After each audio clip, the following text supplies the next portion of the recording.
Yeah. Any last things before we transition into good thought, bad thought? No, let's do it. I'm ready for this because you guys had some good suggestions on Instagram for this segment. Good thought, bad thought is a segment that we've done. It's kind of hard for us to talk about certain artists when they're not in the news cycle. You know, luckily for us, some of these artists that we're going to talk about are. But, you know, we just wanted a platform where we can discuss and critique our favorite or not so favorite artists. And that is why we created this segment, Good Thought, Bad Thought. But let's start off with the man, Kanye West. Yes. Give me some good about him, some good thoughts. All right, let's send some good energy towards Kanye because this guy, our brother, needs it. One thing, I mean, you could say a million good things about Kanye, about, you know, his artistic ability, what he's done for hip hop, what he's done for rap. Obviously, one of the greatest albums of all time. The main thing I want to talk about that's good about Kanye is something I didn't really realize until I started watching his documentary. And it just went into who Kanye was before everything. And I feel like one thing people forget is that Kanye has really like fought his whole life. He's fought an uphill battle, and you know, you can kind of just say, oh, whatever, the dude's a billionaire, you know, he's not that. But yeah, you know, you can have billions and billions of dollars, but your life can still suck, you know, and people can still talk shit about you. So, yeah. And that's what's happened his whole life. I think the one thing I want to say positively about Kanye is that he is probably one of the most like strong-headed, one of the most like innovative, just like voices that we've heard, whether you like what he says or not. He is a voice, and like I feel like he does say important things, and I feel like it's the way he gets to what he has to say and what he has to like contribute to conversations is very clouded and is also like very controversial, and people all often like see it at face value and be like, this dude has no idea what he's talking about. But he does. And from the documentary, I mean, if you guys want to check it out, it's on Netflix, but just kind of a little recap of what I'm talking about is like he was in the sphere of like Rockefeller Records, which is like Jay-Z, DMX and stuff like that, and he was making all these beats for them, and he was in the rotation for years, and they still would not sign him or even take him seriously. And he's already making platinum selling album or records and producing for all these people. And so even when he was like starting out and had the opportunity to be Kanye, nobody gave it to him. But you know, he's obviously made a name for himself. So I think one good thing about Kanye is like he will always like fight for like what he wants. Along that same note, to see someone who we will come to know as Kanye West, you know, the icon, get door after door shut in his face and you know, doubt himself a little bit, and you know, walk in one door, you know, get signed to Rock Nation, then have multiple other doors closed on him is, you know, it's reassuring, it's inspirational, and it's all that nice things. But I will say, go ahead and play the bad music, because of that belief, can be kind of a dickhead at times. I want to start off bad thoughts about Kanye with one question is, do you think Kanye is washed? Washed? Is he a shell of his former self? Does he not make the music to the same quality that he used to? Unfortunately, when it comes to his music, I will have to agree that he has not been at the same caliber that he has for the past 5 years. Kanye's last good sounding album in terms of production, you know, obviously he's a producer, that's like his shit, was The Life of Pablo. Ever since then, I mean, look at, you know, the good music stuff with like Pusha T and like Ye and stuff like that. Like, yeah, those are good EPs of other people's music. Yeah. But I didn't think Ye, his EP was particularly mind-blowing producing, you know, sonically. And then you got Jesus King, which I felt like was his worst sounding album. And then you have, you know, Donda, which is, you know, there's some good tracks on there that sound great. I mean, obviously he had like the Avengers of producers come and lock them in a room, you know, for 2 months to produce the album. But it still has lost the shine and the sheen and like just the charm of Kanye. What he uses music for has changed now. It's now like a way for him to get shit off of his chest and make shit right and like call out people and proclaim whatever he's going through. Whereas last time he was trying to do something different with music. And so now I felt like, yeah, he definitely is a little bit washed. I felt like his music has taken a downturn, as well as whatever this spiraling he's been doing with his career and his life. I feel like his music has come down with it.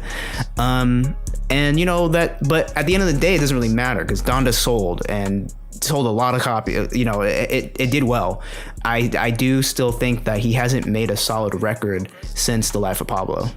Okay. Yeah, that's a good take. Yeah, we will see what happens this coming week with Donda 2. Apparently it's supposed to be coming out next week. We'll see if he truly is washed. And I'm just protecting myself in the comments if you guys are watching this back. And Donda 2 is like the most incredible album ever. We recorded this right before. I would love to be wrong. I would love to be wrong. Yeah, I hold the same sentiment. I think that we lost him a little bit after The Life of Pablo. That was the last album where I really felt like he went for it. Now it's kind of feel like you said, like a journal basically. So yeah, let's transition to the next artist. One of Curry's, our moderator's favorite artists, Brent Faiyaz. Yes. I can get started here with some good thoughts about Brent Faiyaz. I think that musically, the way he layers his vocals on songs like DSN, Dead Men Walking, Been Away, At the World, super soothing, like comforting almost. Like you could play it on like at a kickback or something. But then you look at the lyrics and it's like the most low life piece of shit lyrics ever. And you love it. I love it. We all love it. It's what we love about The Weeknd, you know, is that he's able to disguise these dirty, grimy thoughts behind some beautiful voice, beautiful music. Also very consistent. Like he has not put out a terrible record or like something that I'm like, oh, he's not there. You know, like we lost him or something. Like even on features, one of my favorite tracks from the past year, Found by Thames, like he's able to integrate himself into that like Afro beats, Caribbean dance kind of world. Yeah. He's super versatile. What are some good thoughts you have about Brent Faiyaz? Yeah, I felt like I do like Brent Faiyaz. I feel like he is kind of paving his own path, mainly through features though. His voice is great. I feel like he's definitely has a vibe. But if I were to get into my cons about Brent Faiyaz, he kind of just flies a little bit too under the radar in terms of like trying to stand out. Sometimes he fades into the back for me. Obviously, there are some standout features that he does. Like, are you saying like on songs or as he navigates his career as an artist, he's kind of falling back? As he navigates his career as an artist. Okay. Obviously, he sounds great on features and he has some great singles, but he is kind of getting washed away by other artists who are of the same caliber, like of the same sound, at least within the alternative R&B world. Because I think he's good, but he's just, it's too... There's not enough for me to be like a real true like Brent Faiyaz fan. I like his tracks. I like when he's featured more than his individual songs on his albums. We'll keep it at that. So are you saying right now he's getting the Ty Dolla $ign label right now? In my opinion, yeah. He's kind of that Ty Dolla $ign caliber, which I will always stand by. Ty Dolla $ign is a better artist on other people's tracks than his own tracks. And you can see that by his featuring Ty Dolla $ign album was not that well received. But Kanye will bring the best out of Ty Dolla $ign and bring like the most incredible hook or chorus you've ever heard. I hope Brent Faiyaz doesn't fall too far into that, but that's where he kind of lands for me. Yeah, I definitely like his albums. He hasn't done enough. I know he's finishing up an album right now, so we'll see if that's like the breakthrough album, you know? So I can't wait for that. I also think that his recent collaboration with Drake and the Neptunes, Wasting Time, left a lot to be desired. You know, I was gonna bring that up too, because I totally, because when I saw that, I'm like, Drake and Neptunes, this is like this cannot be like a sleeper single, but it kind of was, which sucked. Yeah, I wanted like jaded Drake. Yeah, maybe it's Drake's fault actually. Maybe, yeah. It felt like obviously it was a nice vibe, but like that's not really what I wanted. I know I shouldn't be like putting my expectations onto records, but man, you had Brent Faiyaz, you got Drake, two of the most toxic people on earth. I mean, you have that classic nerd album art too. I'm like, oh, we going straight back, bruh. It was anything but. It was some mid, not gonna lie. It's good mid, but like mid. Let's get into this next artist, an artist that I'm very interested to get your thoughts on. Let's get into Doja Cat. Okay. Give me some good thoughts about Doja Cat. First of all, some positives. She makes some really good TikToks. I follow her on TikTok. She's really funny. She's I like how she rides the wave that like Lil Nas X kind of did as like this internet personality / celebrity recording artist. Doja Cat does that super well, and she has a insanely dedicated fan base because of it. She's also an incredible performer. I always see clips from her shows, like little fan cams people make, and it's like her, performing on stage, her dancing routines. Like, she knows like how to move, and she puts on a great show. And I love the live versions of her songs are incredible. I prefer some of the live versions to the original songs sometimes. And so I think she's just one of those artists that you just kind of have to see live to get the full, experience of Doja Cat. I mean, I remember when I first found Doja Cat, it was from her like cow song. And I was like, okay, what is this? And then, she obviously blew up. But I really, really like the track with her and like The Weeknd. She used Kiss Me More, great track. But no, I think Doja is making some great pop music right now, and she's definitely like becoming one of the more prominent artists out of this new generation of up and coming artists from the past 2 years or so.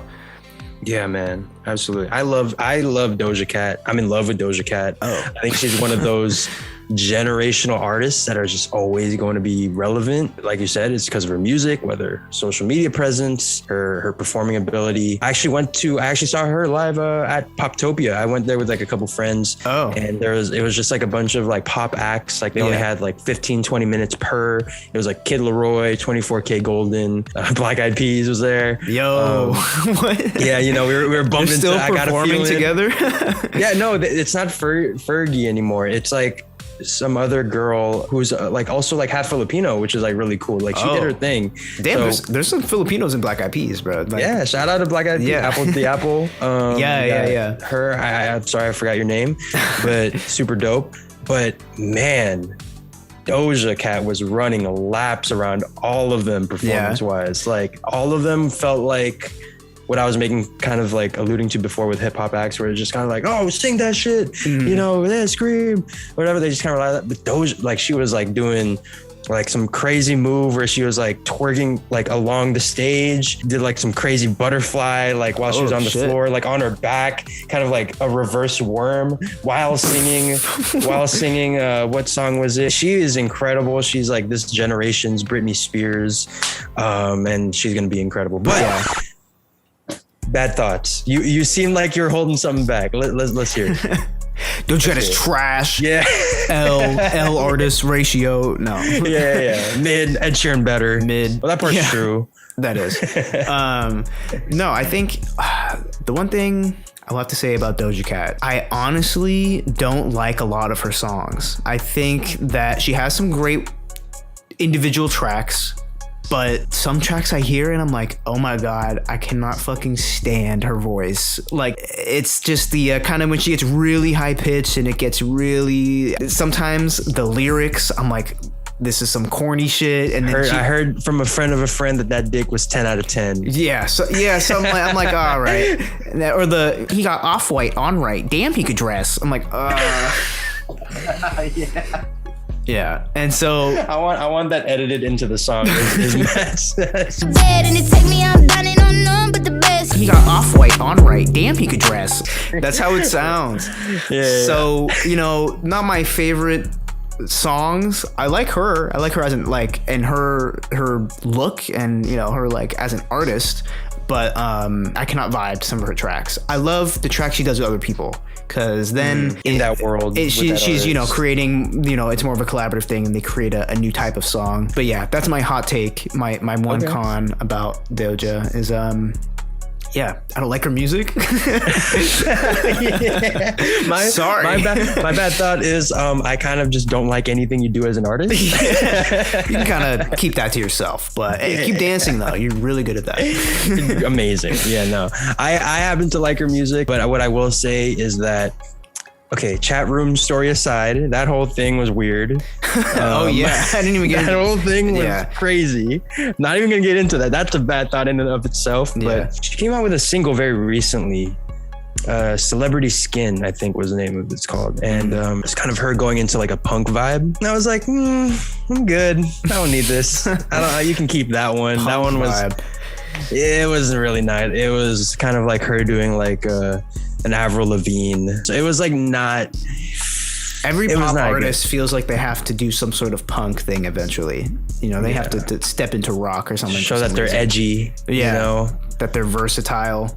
Yeah. But I don't know. Let's get into this next artist, Freddie Gibbs. Now, one of the I say this all the time, anytime we mention him, one of the most charismatic, soulful rappers to ever grace the mic. Yes. I genuinely feel like straight in a rap beef on any given day, dominate your favorite rapper, Matt's favorite rapper, my favorite rapper. He can go toe to toe with him on any day, whether it's, you know, the bars, you know, his slippery flow, the delivery of it is always so amazing and so stand out. The beat selection as of lately has been really stand out with recent collabs with Madlib, The Alchemist. I think he's just a rapper's rapper. But also, like, if you have like a ear for R&B, he also appeals to that because his voice, even when he raps, he sounds like he's singing a little bit. It's kind of weird. It's like a talk, sing, rappy type. I pull it up and get my soul right. Eastside boy, my mama was the mail lady. Brother and my sister got degrees, but I got that Yale, baby. He's just really good at what he does, and obviously you got the coke bars in there. So yeah, what are some of your good thoughts about Freddie Gibbs? Yeah, man. I mean, for me, Alfredo, one of the best rap albums I've heard as of recently. Obviously, last year was a great year for rap, but nothing last year could have topped Alfredo. I will say there is an album this year that is riding that same wavelength. Earl Sweatshirt's album, Sick, I feel like gives that same vibe and even kind of expands on some of the things that was happening on Alfredo. Freddie Gibbs is like a master on the mic, bro. Like just his voice, the cadence, like even his features on other tracks, like, and the fact that he's made so much music already, and like his past 2 to 3 albums all could have won Grammys in my opinion. So I think he's long overdue for that best rap album Grammy. I thought he was going to get it with Alfredo. He is one of my favorite rappers right now. His voice is it's so satisfying to hear him rap because he's like has that super deep voice, kind of like similar to Tyler. And so when, you know, he did like one of my favorite songs of last year was Something to Rap About, which was him and Tyler, and the instrumental on that, and like just him working with The Alchemist, and then with his new album coming out that's like Madlib, Pharrell, Alchemist, like all like just the Avengers of producers. Like he has to win the Grammy for best rap album with whatever he's dropping this year. He's also fucking crazy on Twitter and Instagram, so don't follow him. Honestly, don't follow him on there because he just reposts and like retweets the weirdest shit that I don't want to see. You know what, let's get into our bad thoughts. That's part of my, is like his, is that your bad thought? That is my bad thought actually, is that it can be, you will see things that you wish you never saw, you never think you'd see. He's been suspended from Twitter and Instagram like multiple times. So many times. He's posted a lot of just flagrant shit on there. I think is how I'm going to describe it. Flagrant. Wow. Yeah. But yeah, what's your bad thought about Freddie? Okay. Freddie Gibbs. There aren't too many bad things I can say about Freddie Gibbs. Yeah, this for me personally, this was the hardest act for me to give a bad thought on. So I will say, I know it's part of his whole image and it's like his brand, but we can lay off the cane train and the coke bars for a little bit, because I like his stuff where he talks more about, you know, introspective and talks about like some real shit, but then he has full on bar like songs that are just about the cane train, you know. And I'm like, all right, but I mean, those are the most hype songs, so I'm like, I kind of love them at the same time. But like every song on Alfredo, he's like, cane train, like every that's like barely a con. I mean, it's kind of funny and like iconic at the same time, but other than that, I literally have nothing bad to say about Freddie Gibbs. He's incredible. Here, how about this to make up for that? What do you think about Alfredo, Fettucine Alfredo? The pasta, the dish. It's all right. Not my favorite. It's not my favorite pasta. A little overrated? Definitely overrated. Alfredo's not even, like, Italians actually don't eat Alfredo pasta. Yeah, it's kind of Americanized. It's like fortune cookies, I guess, or like California rolls. Like they don't make like burritos in Mexico or something like that, or like that was they only eat tacos. Yeah, I like I felt like it was a great rap album name, Alfredo, because I just felt like that's what the bars and the beats on that album just felt creamy. You know, it's a little sauce on there. A little blurb for you, Freddie Gibbs, if you want to use that. This album was creamy as fuck. Yeah, it was. All right, so last two here. Michael Jackson. Do you think he's still the greatest of all time? Honestly, MJ's kind of mid. Kind of an L singer. Yeah. Overrated. He wouldn't be able to last in this time. He wouldn't even make it to Billboard Top 100 if he was making music. Yeah. At this time. Kind of mid. I mean, if you compare, you brought up Drake. If you compare him to Drake, have you heard What a Time to Be Alive? I think that honestly beats out Thriller tenfold. I think Way Too Sexy is better than any Michael Jackson song we've ever heard. Drake could make Rock With You or Thriller, but Michael Jackson could not make Way Too Sexy or This is true. Or In My Feelings. Could you imagine? Or In My Feelings. Michael Jackson couldn't make Hotline Bling. Absolutely not. No. There's one person on the comments of our Dawn FM video that was like saying, because we had a segment on Quincy Jones and we were talking, I said something like, oh, Quincy Jones, legendary producer, saying he produced the Holy Trilogy of Michael Jackson albums is underselling his impact, in my opinion. Personally, I think he has the greatest ear for music in the history of ever, just with the artists that he's brought up and worked with. He took it as like, yo, you guys are disrespecting Michael Jackson. Like, you guys don't give him his respect. So I love the idea that you're watching this video right now and you're fucking pissed. You're fucking this one's throwing for you. Your keyboard. You're Drake your laptop is better than Michael Jackson, okay? Have you heard Champagne Poetry? Yeah. The best opening track. Have you heard Girls Like Girls? Yeah. Do you think that Michael Jackson would be able to sing about his preferences like that? No, he wasn't allowed to. Never. Yeah. We're speaking only facts. Literally, yeah. So sorry, Michael Jackson. You low key fell off. I mean, we haven't had a Michael Jackson album in what? How many years? Yeah. What happened there, man? Yeah. He's been inactive for way too long. I've heard that for real. If we're gonna make that critique about Kendrick, we're gonna also do it about Michael Jackson. Drop an album already. I mean, obviously Drake put him on. You know, with Drake put him on with his track on Scorpion. Yeah, don't matter to me. Put Michael Jackson on the map. So thank you to Drake for showing us Michael Jackson, even though what has he done with that? He hasn't really capitalized on that moment. I feel like we're still waiting on him to drop some. D-Mine. What do you guys say about this? This should clear things up. Stop making me laugh. Thank you for the insight. You're sorry. Yeah. Okay, we'll stop now. All right, so let's get into some good thoughts about Michael Jackson. That was a whole. I don't know what came into our souls at that time. We're sorry, but give us some good thoughts about Michael Jackson. Some good thoughts. I mean, it's Michael Jackson, so like, what more can I say? But I will say, like, personally, I've been getting into. You kind of been putting me on to his more, album cuts, which has been really fun. Sure. I honestly only kind of listen to the greatest hits by Michael Jackson. It's Michael Jackson. Yeah, he's the greatest, in my opinion, the greatest performer we've ever witnessed. Invented the whole, not invented, but did the whole moonwalk thing, the whole leaning forward in this place. My favorite thing is going back and watching videos from like the 80s of Michael Jackson. There's this one video where he arrives to his hotel in like Europe or something. And he's like, oh, should I go say hi to everyone? And like he goes out on the balcony and it's literally like half of the world is outside on the street. Yeah. Like, it's like millions of people. And he's like, hello. And I'm like, do you not realize like this is like the most people I've ever seen condensed into one area. Like that's how many people were like there just to see him. So the level of famous that he was. I love you all. I know. He was like, hello. And all you hear is like, just like just screams for miles. Like this dude was so famous. It's crazy. Another video I love of Michael Jackson is the one where he's just like standing there and like fireworks are happening, and then you just see like people passing out, screaming. Oh yeah. Like literally people are getting dragged out. And then it's like a 20-minute video and he doesn't say a single word.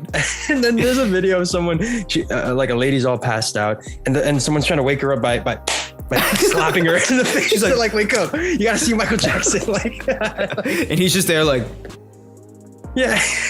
And everyone's like, as he looks, everyone just like faints. Everyone's like, but yes, he has made some of the greatest pop songs you've ever heard. Rock With You is my personal favorite one. Lady in My Life, off of Thriller, really great record. What are some of your favorite Michael Jackson songs before we get into some bad thoughts? Even though I feel like we kind of did a bad thought segment earlier. Yeah, that can be our bad thought segment. There you go. Yeah. But no, I mean some of my favorite Michael Jackson songs. I mean, Billie Jean for sure. Smooth Criminal. Back when I was a kid, I mean, I loved like Bad, and I loved Weird Al's versions of Michael Jackson songs. And I'm bad. Yeah, all of that. You know it. But no, Rock With You is great. But yeah. Also, of course, the biggest good thought we got to give him is that he set the blueprint for some of our favorite artists. Bruno Mars, Ed The Sheeran, Weeknd, Nav, Ed Sheeran, NBA Youngboy, Drake. Actually, Drake put him on. Yeah, sorry. Yeah. Drake walked so Michael Jackson could run. yeah. That's what we're rolling with. Yeah, I think that's what we'll end on for Michael Jackson. Yes, there you go. Let's get into what are some good thoughts you have about Drizzy Drake? All right, some good thoughts about Aubrey. His old albums are some of my favorites still. I can always. Your very first good thought is your old shit was great. His old shit is great. Nothing Was the Same. Come on. The Deluxe. Truly nothing was the same. Nothing was the same. If you're reading this, it's too late. Definitely too late for him now. No, I mean, he had some great singles. I actually really enjoyed, his care package projects that he released, the last couple of years. I really like Darkling demo tapes. Drake will always be Drake. I'm glad that his old stuff lives on, because that's kind of the only thing I will be listening to from Drake. Yeah. Those are my good thoughts. I love it. I love that your good thoughts boiled down to it are his old shit was amazing, and he makes and then that's it. Yeah, and he makes music when he doesn't try to make like an album, basically. I like that stuff. When he's just able to go off like crazy. I love the era where he was kind of working with all the other, like a bunch of other artists, obviously like he put like Giveon on the map, and then his kind of little run with Lil Baby towards Lil Baby's come up, with Gunna. I really like Look Alive and stuff like that. Like that era I thought was great. I'll give him some slack here. I think he's one of the most meticulous artists we've ever seen. Like very calculated. He knows what kind of song is gonna hit the radio. True. He's a good ear for In that. My Feelings. He has hits on top of hits. Like when we go back in like 20 years, there's gonna be a highlight reel, like this is Drake or whatever, and it's gonna be like 50 songs long. Whether we like the records or not, we will look back and be like, yo, this was everywhere. He kind of revolutionized rap in terms of making R&B more of he blended the more two. integrated into rap kind of thing. He's had some great moments with The Weeknd as well, some Crew Love and stuff like that. Help put other Toronto artists on the map. Passion Fruit, one of my favorite songs of all time. Passion Fruit, my favorite great song. It's like we gotta yank it out. Yeah, if you're reading this, it's too late. Some of the amazing album. Some of the best rapping I've heard from him. Let's just get right into it, man. Bad thoughts. I'll start off with this. I would start off with this. I wouldn't say he fell off a cliff after If You're Reading This, It's Too Late, but I'd say that he took a ladder and is slowly climbing down that cliff. Like he is very like some albums he'll take a couple steps at a time and like boom we're halfway down, but then other albums it's still on his way down, but he's making his steps down. Like okay, I see what you mean. That's my take. Do you think he like jumped off, or are you kind of like along the same? I think he's like one step before jumping off right now. He's ziplining. He's teetering. He's teetering on the edge right now. That, you know, there's only like one rung left on that ladder, in my opinion. Okay. CLB, I mean, yeah, look at the chat. CLB was trash, you know, all that. Everyone, yeah, damn, RIP current Drake. Exactly. Drake, unfortunately, has delved so far down. Now he's just kind of a businessman, and he likes the numbers, and he plays the charts. And so he makes AI, like soft, weird, corny music that is like, not AI, you know, it is Drake. You know, I will say it sounds like a Drake song. But he's been talking about the same shit for so many years that I'm like, when are we gonna get? Please, can we talk about something else? He's talking about how he has no friends in the industry. How you have like a stacked feature list. Yeah, with you have every rapper that we've heard of, and we haven't heard of, and you're putting people on. We've heard how he girls don't understand him. And don't trust him. Don't trust him. Issues. Yep. How he's toxic and he likes toxic girls. He has a son. He has a son now. That's new. Kind of new. Yeah. I think Certified Lover Boy was the fastest I've ever stopped listening to an album after it's come out. I mean, when it comes to artists, you know, I won't have to like them, you know, especially if it's like a big name like that. I'll usually give it a good amount of listen and try and find what I like. The next day I was like, I'm not listening to this album. So, which sucks, because night before CLB came out, I listened to If You're Reading This, It's Too Late, because I'm like, oh, this is it. We're getting back into you know, Drake's you know, conceptual album, like it's gonna be a cohesive sound, and it like literally was so, I mean, cut to DJ Academic sleeping on stream. I mean, that's how I feel about it. What top 5 you smoking on, Kendrick? Cause my top 5 is Drake. If we broke it off, then you know it wasn't painless. If she got a watch, then you know it's not a stainless.